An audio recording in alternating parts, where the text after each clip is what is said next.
to our Stowe Talks How-To series. I'm Becka Headley, a paralegal at Stowe Family Law, and in this video we'll be looking at how to manage children hearings in the family court. One of the biggest considerations for separating parents is agreeing how their children will spend time with each parent. For most of them, it is possible to reach an agreement together or through other forms of dispute resolution, such as mediation or negotiation through solicitors. Unfortunately, some separating parents struggle to agree and reach the point where an application to the family court is necessary to resolve the situation and obtain a child arrangements order.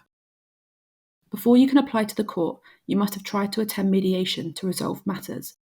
If mediation proves unsuccessful or not appropriate by the mediator, for example, if there are domestic abuse allegations, you will receive a certificate which will allow you to start the application process.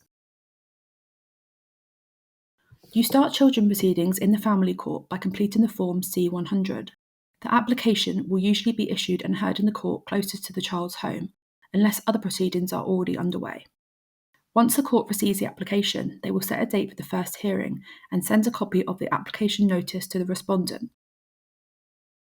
The respondent has 14 days to file an acknowledgement with the court that they have received the application and whether they oppose it. If any allegations are to be raised as part of your application, this can be brought to the court's attention by completing Form C1A. This includes any abuse from the respondent against both the applicant and the child. Allegations can be made in relation to any physical, emotional, psychological, financial, sexual, and drug and alcohol abuse. Once proceedings have been issued, before any hearings take place, all parties will be contacted by a Children and Family Court Advisory and Support Service officer, also known as CAFCAS. The officer is an independent social worker experienced in assisting parents and children in a dispute. Both parties will have the opportunity to express their views to the CAFCAS officer, who will identify the issues and explore possible areas of agreement. The CAFCAS officer will undertake background checks on all parties to determine whether the family is known to social services and whether anyone involved in the case has a criminal record. The CAFCAS officer will consider whether the results of those inquiries are relevant to the child's safety and well-being, and a safeguarding letter will be sent to the court for the first hearing. The family court has the power to make various orders regarding children. These can include a child arrangements order. This is an order that determines where a child will live, how often they should spend time with each parent, and whether there should be an order for shared care. A specific issue order. This is an order that covers a particular issue, for example, which school the child should attend, whether they should participate in a religious ceremony, or if they should have a particular vaccination. A prohibited steps order. These orders prevent something from being done in relation to the child, for example, being taken out of the country, spending time with a specific person, or their name or school being changed. When making an order, the child's welfare will be the court's paramount consideration. The court has a welfare checklist of factors it will pay close attention to when making a decision.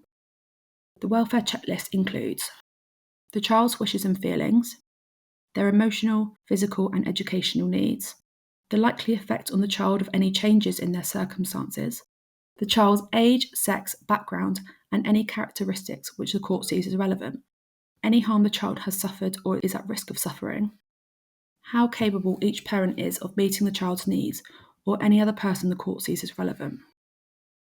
In addition to these factors, the court has the power to consider any other factors they consider relevant to ensure the welfare of the child. If you have to go to the family court to reach an agreement on arrangements for your children, the process involves various hearings depending on the case. There are 3 key stages in most Children Act applications. However, it is important to note that most matters settle at the first hearing, and it is unusual for a case to go to the final hearing stage. In a straightforward case, you can expect the proceedings to take an average of 6 to 9 months to reach the final hearing. The first hearing is called a First Hearing Dispute Resolution Appointment, an FHDRA for short. This is where the parties just try to negotiate a settlement outside of court. If resolution is not possible, the judge will determine what steps need to be taken before the case can be decided. The court will set a timetable and consider whether it is necessary for the parties to provide written evidence through witness statements, and if any expert reports are required, for example, from CAFCAS, the local authority, a doctor, or educational psychologist. If a CAFCAS report is ordered, it may be at least 12 weeks until the next hearing. The CAFCAS officer will visit the parties in their homes, meet with the child, and may contact schools and other professionals involved in the child's life. The CAFCAS officer will provide a report and make recommendations to the court, which often carry significant weight with the judge. At the FHDRA, the court will also consider whether it is necessary for any further hearings to be listed before the final hearing takes place, for example, a dispute resolution appointment or a fact-finding hearing. A dispute resolution appointment is usually listed following receipt of any expert reports and to ensure all of the directions have been complied with or whether further evidence is required. The judge will once again encourage parties to try and reach an agreement. The judge may even provide an indication at this hearing of the terms upon which they think the case ought to be settled. A fact-finding hearing is required where the judge needs to decide whether any allegations made by either party are true. Parties will be cross-examined on their evidence, and if necessary, experts involved in the case will be called. The judge will hear the evidence and make findings of fact. Any fact-finding hearing will take place before the final hearing. If no agreement is reached at the previous hearings, then all parties and the CAFCAS officer must attend the final hearing. Most final hearings are usually held in private, with only the parties and the legal teams permitted to be present. At the final hearing, the judge will decide the issue after reading any reports and statements, hearing oral evidence from the parties and experts, and arguments about the law. If there is enough time, the judge will give their judgment and make an order at the end of the final hearing, explaining how they reached that conclusion. If there is not enough time, it may be that the judgment is timetabled on a future date to allow the judge to consider the evidence and prepare a written judgment. If an order is made at court, this order will be sealed and legally binding. It is important that any implementation of the order is dealt with in accordance with the order, and it is therefore vital to seek legal advice and support if you are unsure about what you are expected to do.